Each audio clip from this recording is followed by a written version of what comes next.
Hey everybody, it's Pete Chito from the Meadville Tribune, and the Sidewalk Confidential podcast is back. It's been a couple weeks, I think. Episode 24, as Jordan just reminded me. Mm-hmm. And the reason it has been a couple weeks is because we've been heckin' busy here, haven't we, guys? Mm-hmm. Very busy. As you could maybe tell by the newspapers that have been coming out lately, it's been all local sports, but that's our deal, man. That's what we do. But things have, and that's what we're here to do today. Is we're here to wrap up the playoff season. Not wrap up because we still have a couple things coming up. Yeah. Well, why don't we get to that first? I mean, tomorrow we have the last remaining our last remaining basketball team is going to be playing, aren't they? The Lakeview Boys. Sailors. They're playing who and where and when? They're playing Stowe Rocks at Newcastle at 7 p.m. Yeah, and District 10 champion Lakeview Sailors. That's right. Yeah. So I guess we should start there with their run. Mm-hmm. I think that I think we knew going into the year that they were going to be a very good team. They brought back a lot of players. They did lose Gavin Boggs, who was one of their most prolific scorers. But they've kind of found a way to just they don't really have a top scorer. Like sometimes it's Hunter Miller's night, sometimes it's Cole Theek's night, and sometimes it's Brett Beef's night. And then all the other guys kind of all factor in a little bit. Anthony Grimm factors in, Nate McIntyre. I mean, they just they play really well as a team, and they know who they are. And I think that's very impressive for them. I think that their win over Farrell was surprising to some because they lost to Farrell twice. Yes. On the season. But they played them close both times, and then double overtime, and they get it done in the championship game, and then they win against Southside. I think the score was 57-46 over Southside. Yep. Matt, you were a high-scoring game for them, wasn't it? Yeah. Oh, wait, before we go any further, this is Jordan talking here on my left, and that's Matt DiGiacomo on my right. We didn't introduce each other. The same guys that is every week. Yeah. You guys know by now. Yeah, they played a great game. They came out. I mean, they scored 18 points in the first quarter. That's huge for Lakeview. Which is not normal for them, and they addressed that. They're like, hey, they were running a 2-1-2 or a 1-2-2 on us, and we just knew they were going to do that, and we decided we were going to try and break the press and look for the quick shots down low, and they worked out. They took a big lead. Not big lead. It was a 5-6 point lead in the first quarter. And then kind of the second quarter was Lakeview basketball. It was like a 6-3 quarter. Uh-huh. And that was, I think they got a little bit too excited. They made some turnovers they would normally make, And then after that, they kind of just went steady and as the ship from there. They actually led by as much as 14 early in the fourth quarter, and then ended up winning by 11. And never really were threatened in any point in the game. Beef had 23 and 14 rebounds. Whoa, that's a huge night. Yeah. I think Miller only had 6. But Lightcat came off the bench and scored 10. He did that. Who did he do that against? Was it in the details? He had a big game Springs, against Farrell, too, I believe. Mm-hmm. Yeah. They always kind of have the one bench guy, like Jared Obriza can sometimes be that guy. They always have some shooting off the bench that's pretty important when the top guys. Well, and if you watch them play, get it done. We say they don't have that one main guy, but like you said, they got 4 guys, 5 guys who could be that guy. It rotates, yeah. And they might. Stowe Rocks. When I talked to Coach Blaschek for the preview, he said the best team he could think of to compare Stowe Rocks to is a little bit faster, a little bit bigger Farrell. Whoa, faster, bigger Farrell. Yeah. And they got 3 guys who score a lot, and obviously defensively those are the 3 guys they're going to have to stop, or at least stop one of them. You know how that works. Yeah. Obviously you can't stop everybody, but it'll be an interesting game. I've come to the conclusion that if Lakeview goes into any game, plays their defense, makes the other team come out of their what they like to do offensively, it frustrates them, and it just makes everything better for Lakeview. So if Lakeview can come out and do what they do, I don't think there's a team they can't beat right now. I mean, they say for them, I think the number is 45 or 46. If they hold a team to 45 or 46, they know they got a shot. Mm-hmm. And it just comes up to, can their offense, get to the number that they need to win. I mean, sometimes they might have an off shooting night and they gotta, they just got to find a way to get enough baskets to hang with these teams. Well, it's interesting, Brent. I went through. I was doing the numbers to try and figure out, this and that, and they're in wins this year. They're giving up like 27.3 points per game. Wow, that's like a half.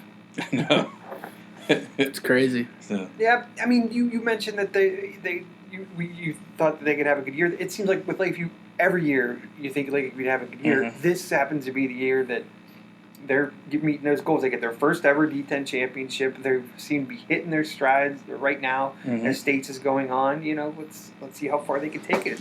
It's exciting for them. Exciting for that school too, because they're still themselves, even with the new coach, a second-year head coach, second or third, and they're still playing Lakeview basketball. And it's got to be gratifying for Gary Burke, who's been guiding this program and kind of set up what it is today, and had these kids when they were younger, and put the wheels in motion. Garrett Blaschak, the new coach, is getting it done. It's really kind of cool to see. Okay, the only other thing we have left for winter sports, as far as winter sports goes, is the Meadville swim team. They're going to be. Where are they going to be? They're going to be. Did we decide where they're going to be? Bucknell University. And they're going to be. We have 5 swimmers for Meadville that are going to be swimming at States over Wednesday and Thursday, and those swimmers and their events are you guys. Obviously. Josh Merchbaker is swimming in 2 events and the relay. He's swimming in the 100 backstroke and the 100 butterfly. These people are all District 10 champs, by the way. I don't know if we haven't done a podcast since we. Right. That's right. Yeah. District 10. Yeah. In order, I guess, for AAA, you had to win the event to make it to states. So, they're all District 10 champions. Then there's Olivia Philbrick, who is in the 50 freestyle, as well as the 100-yard backstroke. Backstroke. Yes. And then. Josh Merchbaker. Yeah. Well, start with Bosco. Braden Bosco is in the 100 breaststroke. Yes. And then Merchbaker, Bosco, Daniel Button, and Gabe Cummings are all in the 200 medley relay. Yeah. Also, Philbrick's 100 backstroke time tied the District 10 meet record. Right. Which very impressive, and I think she's a pretty decent. She's like in the middle of the pack. I mean, the state is in the 100.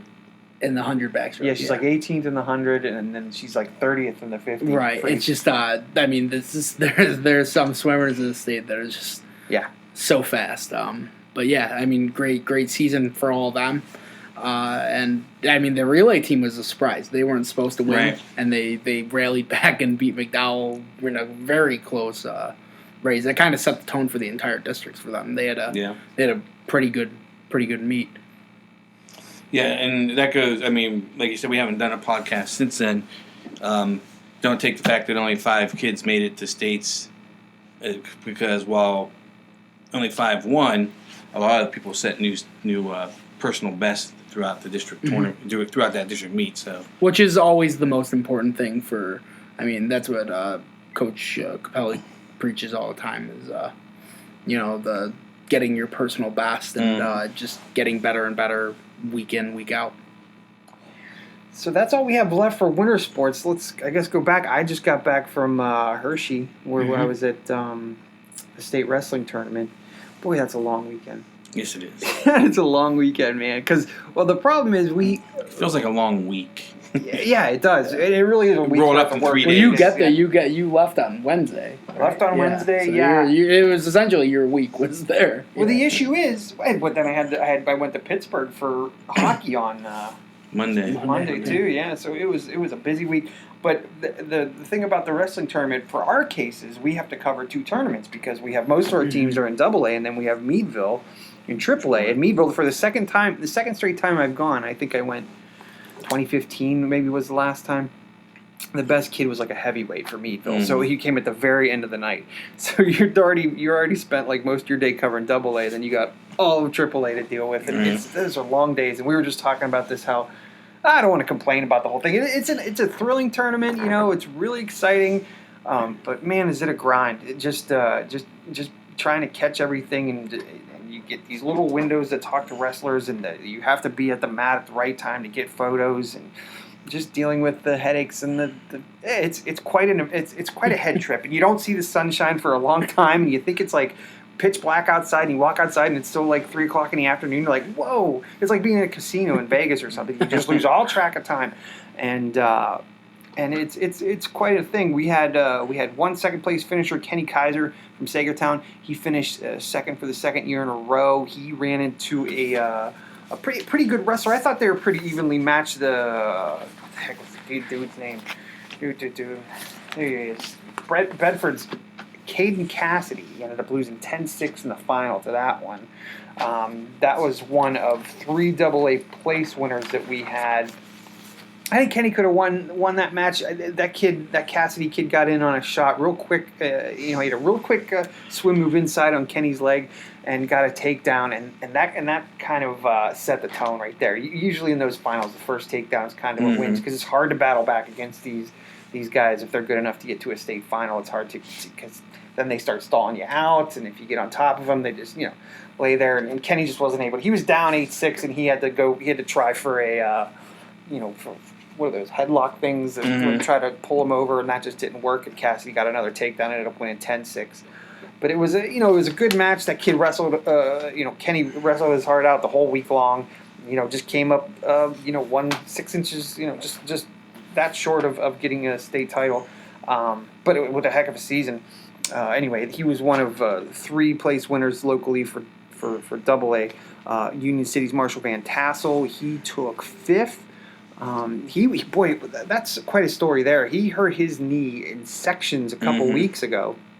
Ended up forfeiting his last 2 matches and taking 6, and then ended up finishing higher at states than he did at sections. He ended up finishing 5th at because he bounced back and he wrestled through districts. He wrestled through regionals. And then he went to states and looked great. He wrestled 7 matches over the course of the tournament. He lost his first one in the championship quarterfinals, and then won, I think, 3 straight on Saturday in the consolations, or 3 or 4. And then he wrestled. 4. Yeah, won 4 on Friday's round, and then and then Saturday he won 1, and he lost 1, I think, and then he won in the placement in the 5th round match. Yeah, he beat Phillipsburg, Osceola's Parker Moore. He looked great. And then he was like, and then I talked to him after the wrestling was over, and he's like, yeah, I'm going to go to the doctor and see what's going on down there concerning his knee. He didn't know. So that was pretty gutsy. Joey King, great season for the Maplewood wrestler. He ended up taking 8th place, but a state medal for the Tigers there. And he's a junior. He got a taste of it. He lasted all 3 days. He got in the consolation finals.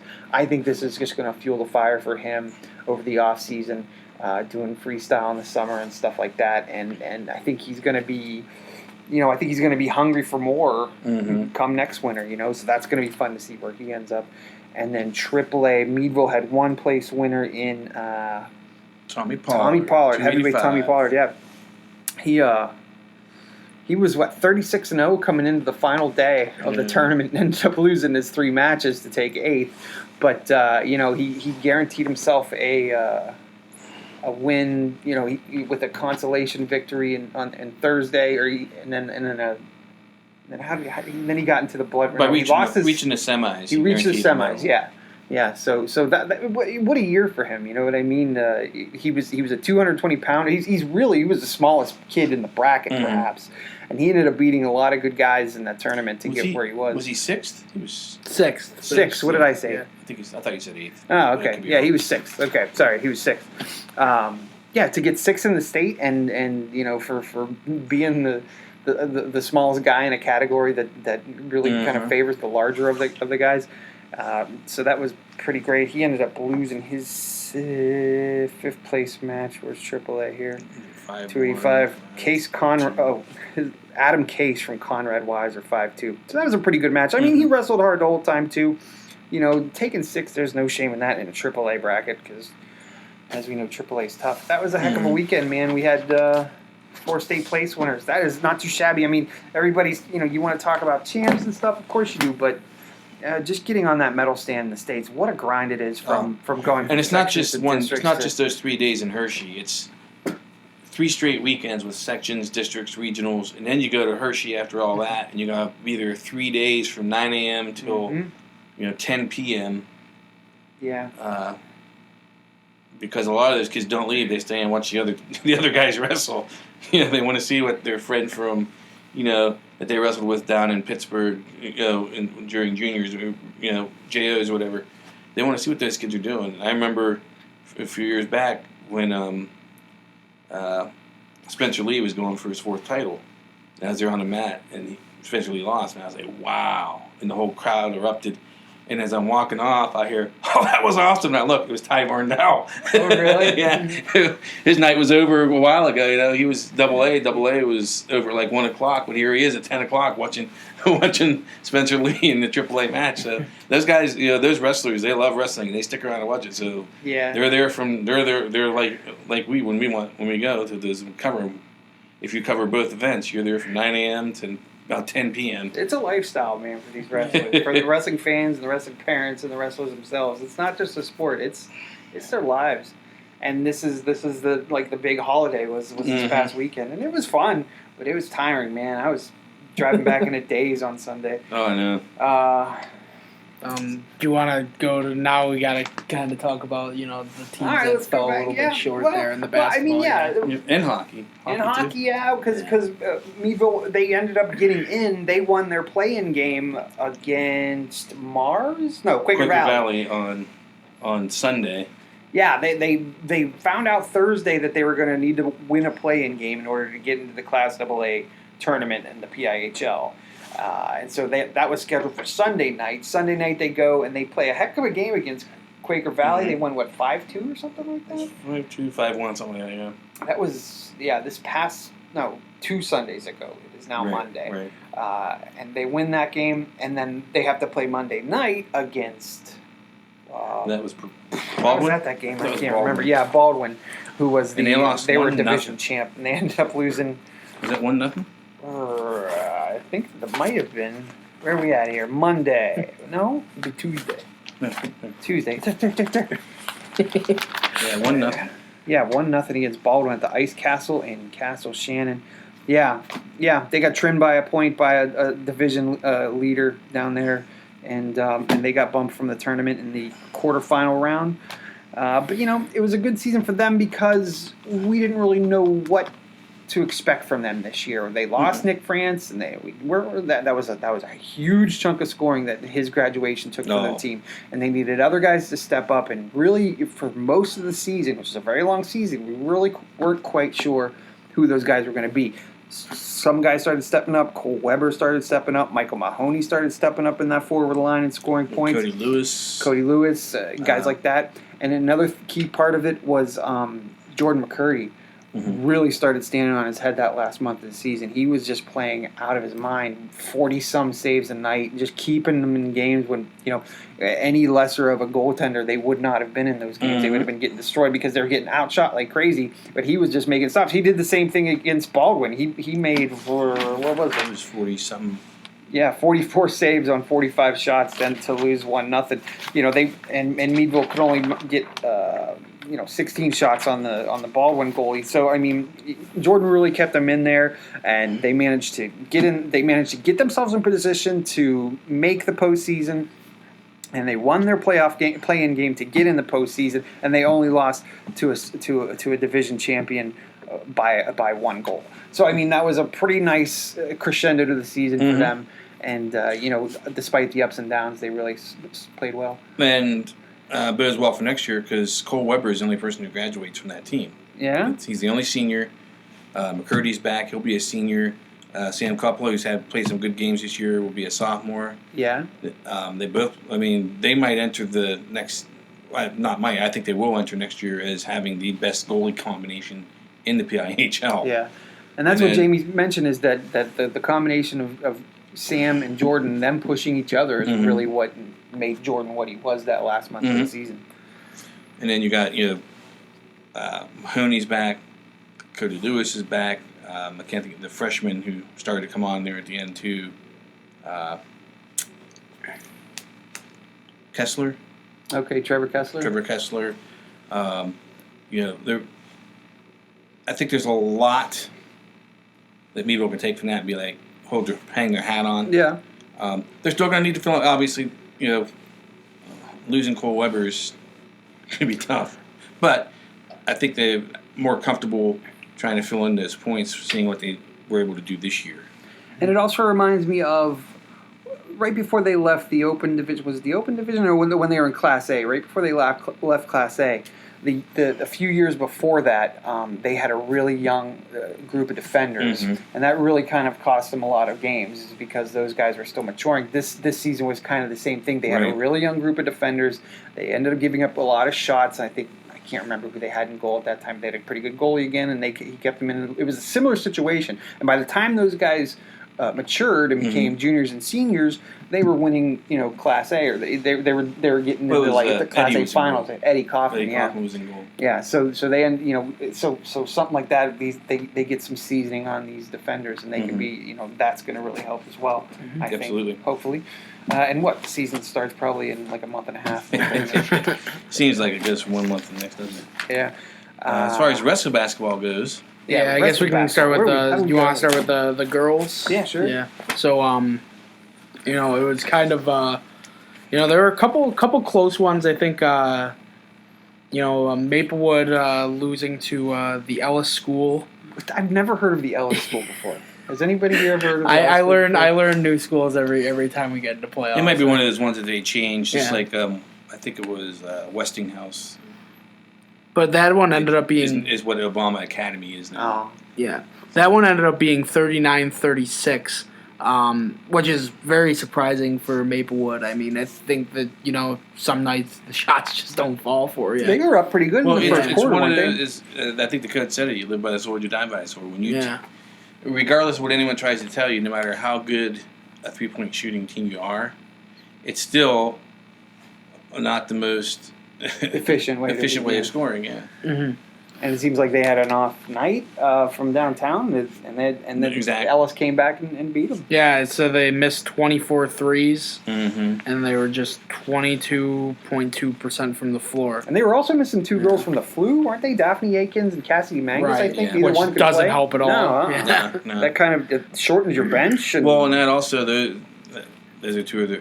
I know Mangus. I think Mangus is one of the ones who's one of their inside workers too. So that takes away some of your inside presence. So then the third place team out of District 10 was Cambridge Springs, who they just ran into a buzzsaw. I mean, Keystone is a really good team. This is the first round of states we're talking about. First round of states, yes, yeah. So Cambridge beat Cochranton in the third place game to get that seed, and it ended up just being a tough battle for them. They lost 69-44 to Keystone. It was just a tough game for them. Keystone had a point guard on their team that was just lights out. She was very clearly the top player on the floor that night, and she dropped I think it was 30 points. She was just all over the place. And then Cochranton was the other team, and they played another close game. District 9 champ, Red Bank Valley. Yeah, and they gave them a run. I thought Cochranton got better and better as the playoffs went on. I thought they were just kind of their first game against Commodore Perry. They actually in the first half it was still a game, and Cochranton was they had a lot more talent than Commodore Perry did in the first game of the playoffs for District 10. Then they just kind of got better and better, and they started battling these top teams. They almost beat Maplewood. They almost beat Cambridge in the consolation game. Yeah, and so they only lost 53-49 to Red Bank Valley. Yeah. They were just a little, and I talked to the coach when he called in to get a couple comments from him on the game. Unfortunately, with you and Hershey and everything was so spread out, we weren't able to get to all three games that day. Because they were all at the same time in all different parts of the state. Yeah. So he called. I talked to him. He said, they had a point guard, Red Bank Valley, that would just drive the lane. If they collapsed on her, she just to the wide open person and they'd score. If they didn't collapse on her, she'd get throw in the layup. So they only lose by 4 when you have a person who's that in control of the game. Yeah. That's not easy to do. So I give them credit for that. Yeah. And I said it. I think I said it the first time I saw them play. I said it when I saw the Cochranton boys play. when they figure it out, they're gonna be tough to beat. Yeah. And unfortunately for the boys, they didn't nearly figure it out fast enough. The girls did during the playoffs, and more power to them. Yeah. And then the last basketball team we talk about is the Cambridge boys. They played on Saturday. District or the PIAA was extremely kind to Portage in regards to like site and time placement. Yeah, you both went to go their to teams. Mount Aloysius or something. I think Aloysius. I think they pronounce it. They pronounce it Aloysius. Of course they do. Yeah. Okay. Which I think is how I pronounced it. Aloysius. When I was Aloysius. I've never been down there. Was it nice? It was a very nice school. Yeah, it was like kind of like perched on a hill. Is that in Laredo? Yeah. It was kind of out in the middle of nowhere. But we got that out, didn't we? Yeah, we did. But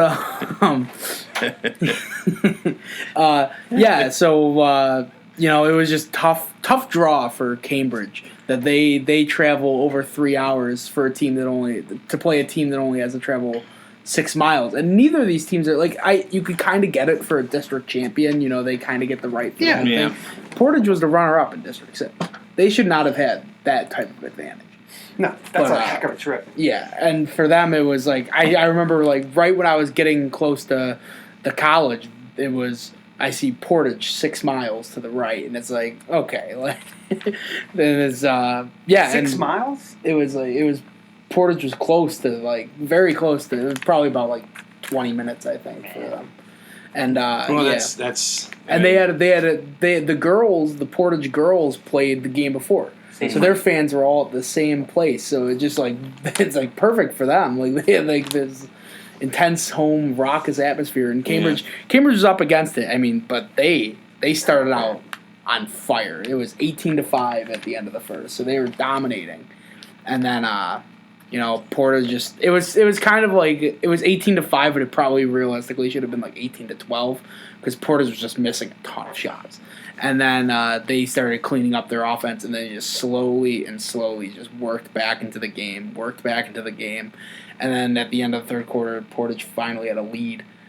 Cambridge, I mean, give them props. Most teams, when you blow a lead like that, you kind of teams kind of fold. Yeah. Cambridge did not fold at all. They stuck with it to the bitter end, and they had a chance to win in the final minutes. And they just, the shots just didn't fall for them. They ended up losing 67-63. Oosh. Yeah, so tough loss for them. It's a heartbreaker. Yeah, kind of a pretty big senior class. I know that it was an emotional one for them. But they still have some players coming back. Sure. I mean, their basketball program always seems to restock. So. Yeah, they seem to have a pretty good system in place with Coach Leandro there as well. Mm-hmm. They're competitive, energetic. I think she could turn out another pretty good team probably.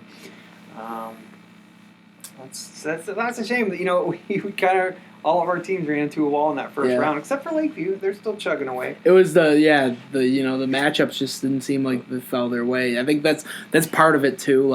Obviously everybody's good in the state playoffs. It's pretty rare that you end up playing a team that's not very good. Yeah. So it kind of like most playoffs, I guess, is that it comes down to does it match up well, and just can shots fall for you. The problem with some of those sites is they try and get so many games in one spot. Mm-hmm. So it's like, well, who can we put here? Yeah. And Aloysius was the number 2 seed, was the number 2 team out of their district. Aloysius. It makes me wonder how nice it would be to Portage was the number 2 team. Cover high school sports in Rhode Island.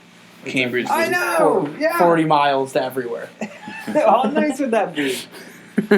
But no, I mean, how Portage was the runner-up of their district, so they get the home court advantage because Cambridge. You could have I passed. Well, no, I get that. I passed IUP. I passed. Oh man, all these places. So yeah. it's I wish it was here. Man, I wish it was here. Again, it's Well, I drove all the way out to Altoona to cover Meadville, who was a district champion that just a couple years ago. I think Armani's senior year or something. Yeah, I was going to say IUP last year I played drove further Saturday, so IUP's gym was not available. Oh, but there's tons of. So that's what I mean. There's tons of.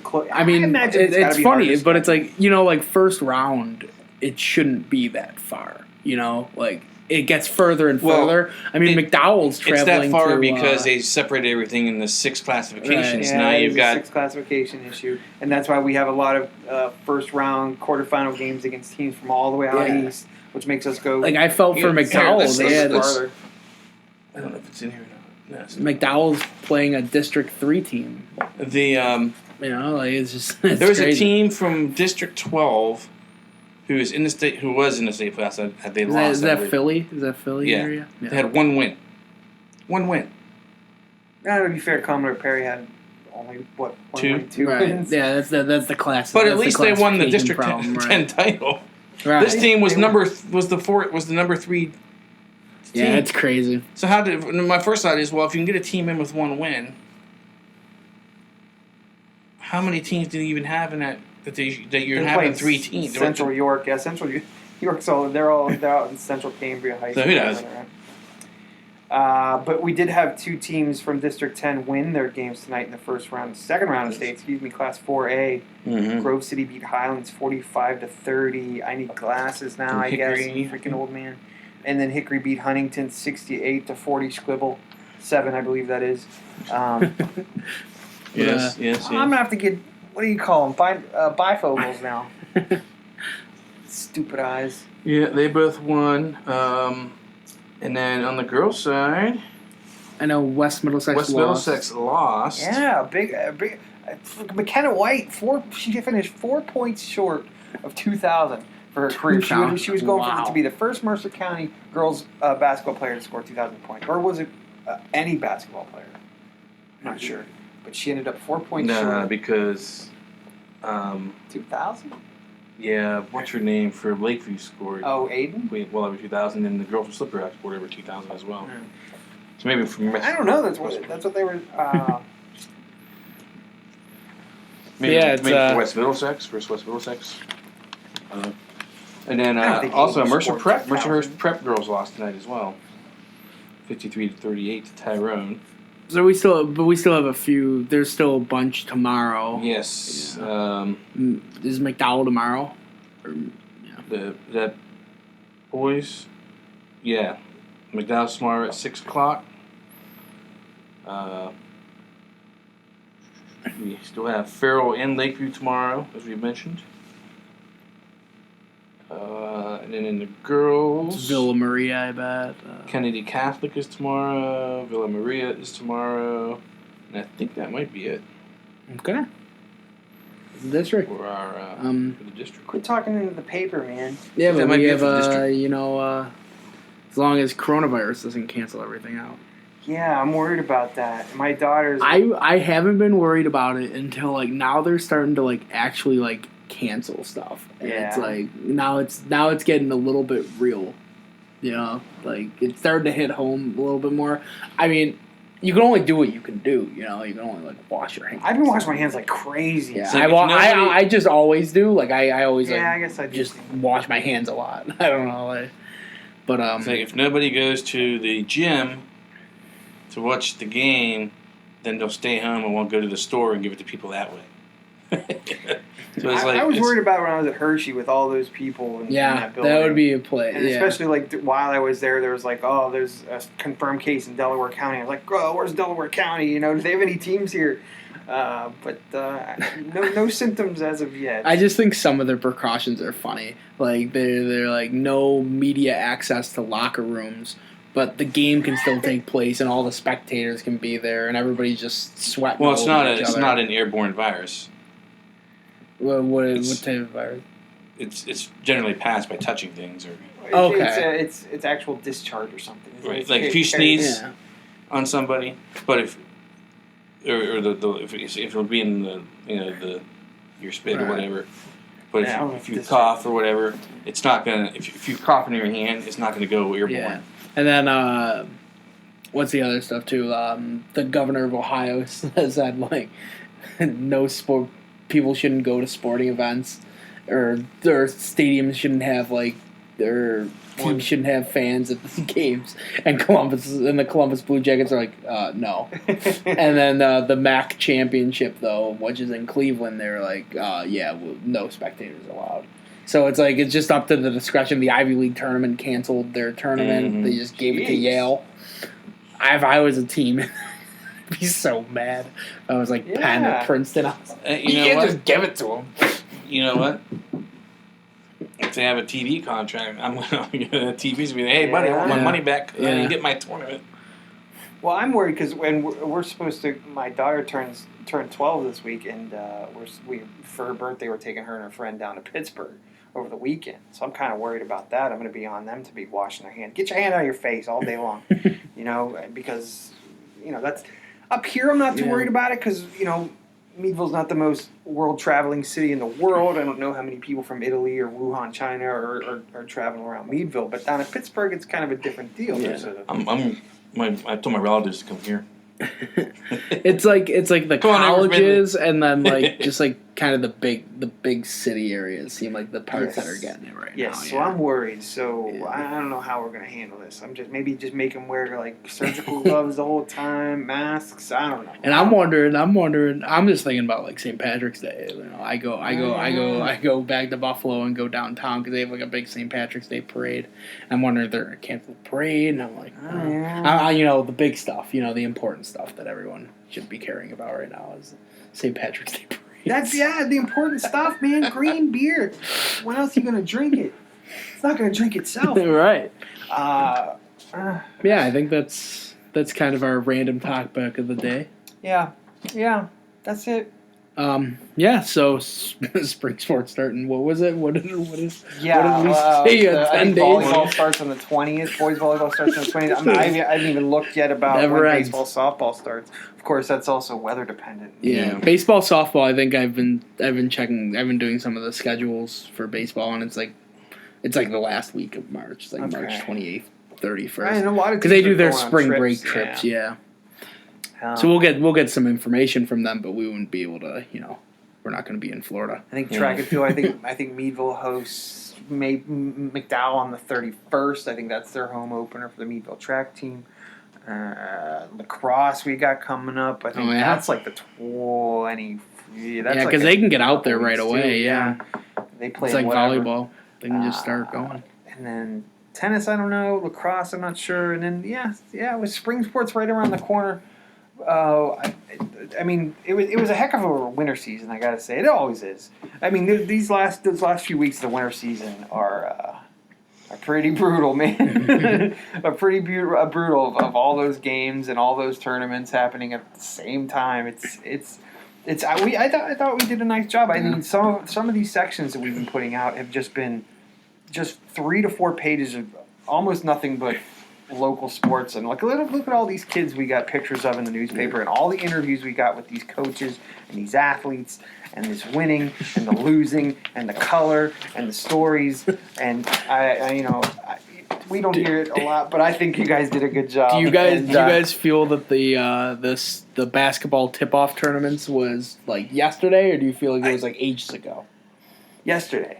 Yeah, I think so too. That's how I feel too. Yeah, which is good. I mean, we survived another winter, and it's going to start getting warm out. If you would have asked me that 2 weeks ago, I would have said it seemed like it was yesterday. Yeah. 2 weeks later, after all the grind we just went through, it seems like it was years ago. Yeah. And it seems like the last 2 weeks has lasted like a month because it's just nonstop. Go. It's a weird like what do you call it? A time hole, or what is it called? A wormhole. Yeah. I've been watching so much basketball, like between the games I cover. Just a lot of I can't get enough of conference tournaments. I love like win or go home for all these college kids. Every game, it's like if we lose, we're out, and so it's like thrilling. It's like the best part of basketball to me is like these games that like just. If you lose, you're done. If you win, you keep going. Yeah. And so I've been watching tons of those. So I've just I feel like I could go out there and like be able to like act out like a player's like game. Speaking of that, my lousy Tar Heels won tonight.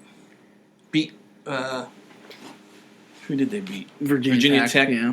Our Tar Heels were the 14th seed.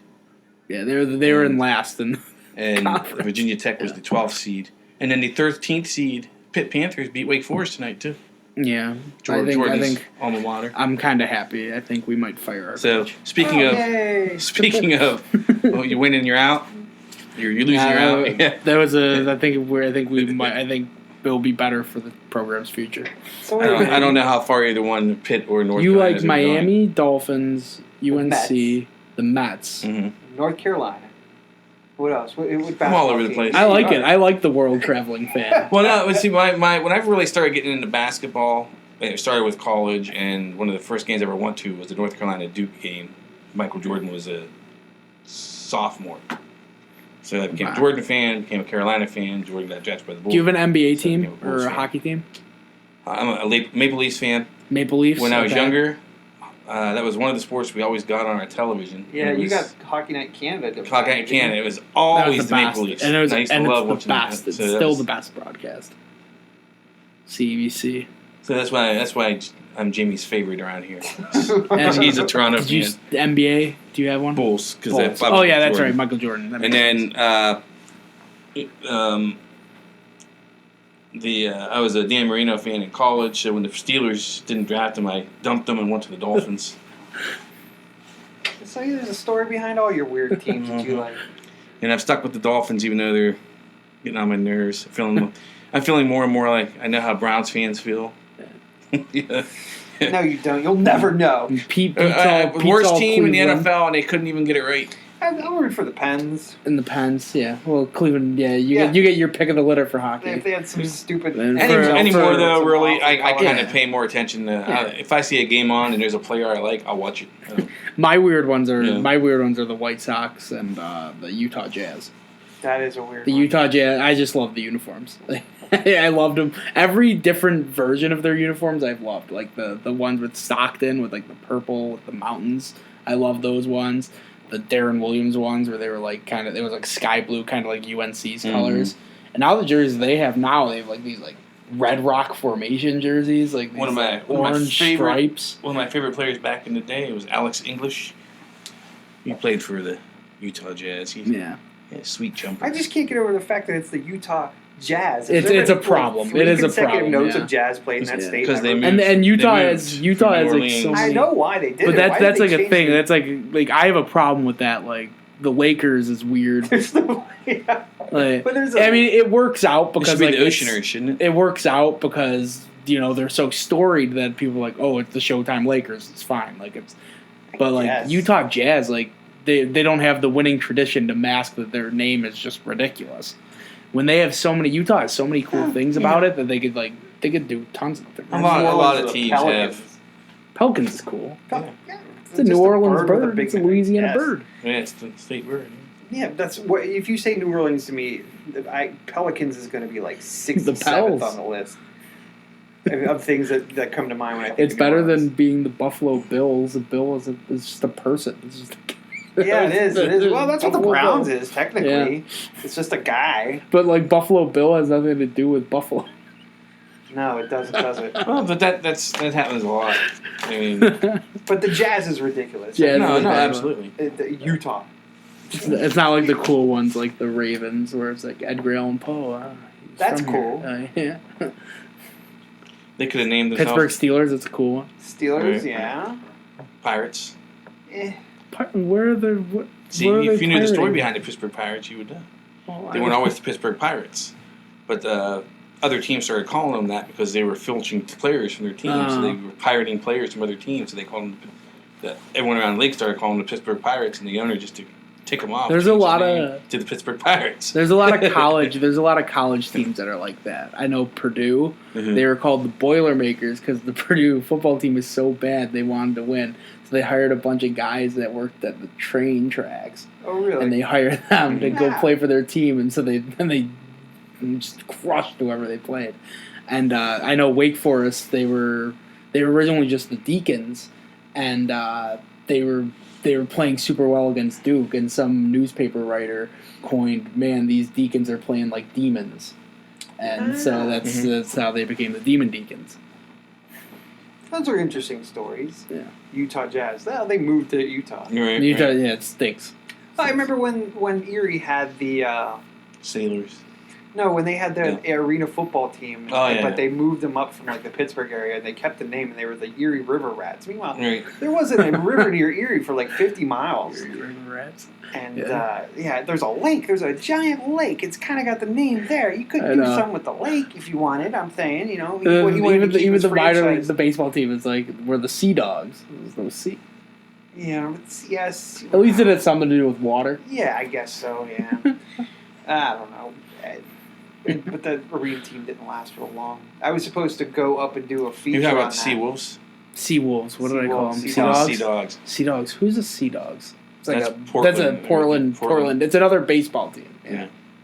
I was it's Portland, Maine, not Portland, Oregon. Right. I was supposed to do a feature on the Erie, the short-lived Erie River Rats, but the day I was supposed to go up to cover a game is when my wife went into labor 12 years ago today, as a matter of fact, and so I had to call Pat Bywater, the editor at the time, be like, Pat, I can't. My wife's going to labor. I can't go to that game. He's like, oh, okay. It's a fair.